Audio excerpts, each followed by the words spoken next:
Brandon, you're 12. You're the longest tenured Eagle. How did you make it this far? You know what? Number one, God definitely got me to this place because I know been injury-free, since I hurt myself.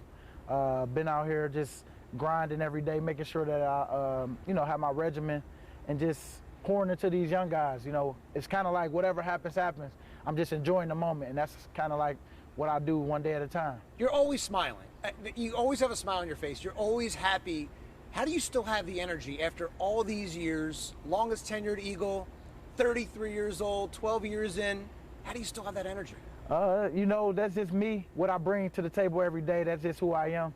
And I just try not to let nobody steal it from me. Even when I'm not playing as good as I would like to, I try to make sure that I go against what I'm feeling and go what I feel is right. And if people need me, they need me to be at my best at all times. And sometimes I need other people too, and I'm okay to say that. But for the most part, I've shown this is who I am, so I try to make sure I stick to it, and I try to, keep it even, keep it all the way.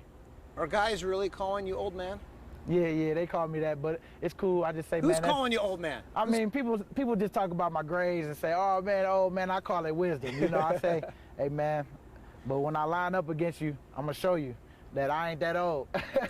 Have you been showing them so far in camp? Oh, so far so good. Me and Lane, we definitely be battling all the time. I got to go against the rookies, let them know, let them feel me, let them see where I'm coming from, let them know where they can get to if they just keep working. And so I think for me, I'm just open for competition. I got beat a couple times by some rookies. They caught me good because they listen to their vets, and that's when they taking good coaching. And I think for me, I just like to pass the torch, man. Keep on passing it down because I knew guys that pour into me and help me, and so I want to do the same thing because I know who I talk about the most, T-Code, JP, and them, seeing them practice every day, seeing them battle every day. I'm like, that's similar to what me and Lane do. We make sure we get that good work in so we can get ready for the games. And man, I'm just thankful to still be here. Hopefully, I got like 4 more years, including this one, get to 15, and then we can talk about something else after that. All right, well, let's talk about this. You've been around so long. How many different head coaches have you had? Can you name them all? Oh, yeah. Andy Reid, Chip Kelly, Doug, and now we got Nick. And, man, I loved all of them because I learned a lot from each coach. I learned what to do and what worked and what don't work for me. I mean, all kind of stuff. And even when Chip was here, I learned how to eat better. Not saying that Coach Reid didn't, but Coach Reid, we had more junk food Friday than anything. You had Friday burgers, pizza, ice cream. I loved it, but I knew that in order for me to prolong my career, Chip came at a good time for me, and it forced me to start making better decisions and learn from him. And then got Doug. I felt like we started, putting everything together at that point, and we got us a Super Bowl.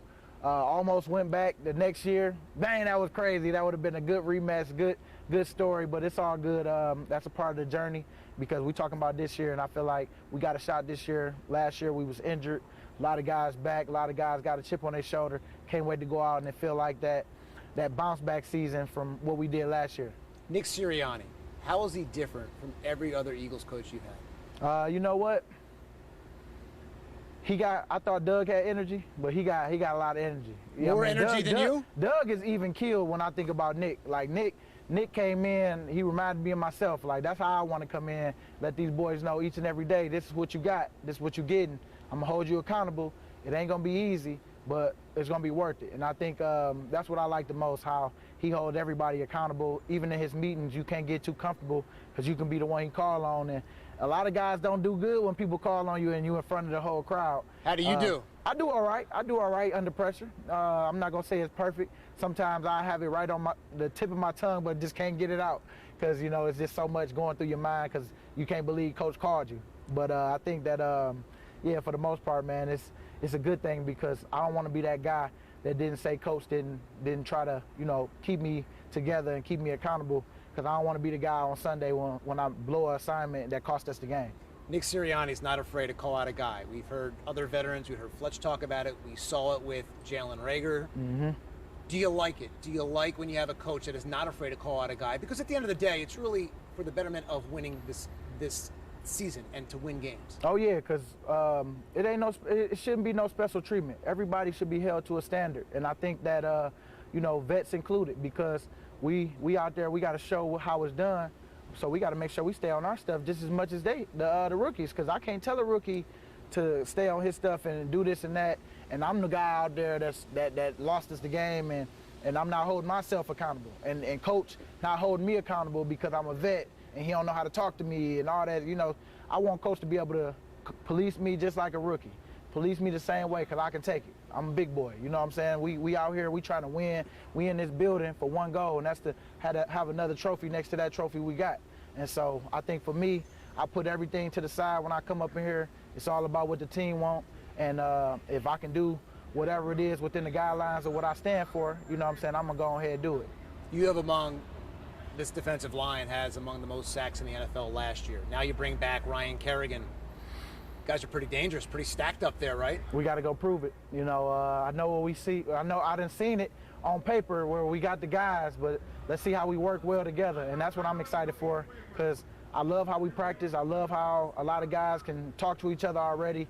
It's no guys that think they're better than the other guy. I think that for the most part, we just want to go out there and prove that we can do it as a unit and not as individuals, because even though we going to play and it look like we're doing it as an individual, it's going to take this guy to take a double team, for this guy to win this one-on-one, and this guy to sacrifice to get where we're trying to go. And I think we got a real good group, man. We can do some things in this league, but we got to work well together, and we got to go out there and play well together. Talking about sacks, talked about the Super Bowl. How often do you think about that Tom Brady Super Bowl strip sack? Man, I talk about it. I think about it a lot. When I'm having a bad day, I just turn it on, and I say, man, I got to get more clips like this before I get out of here. And so that's what drives me every day to go out here and put forth that effort to go out here and push.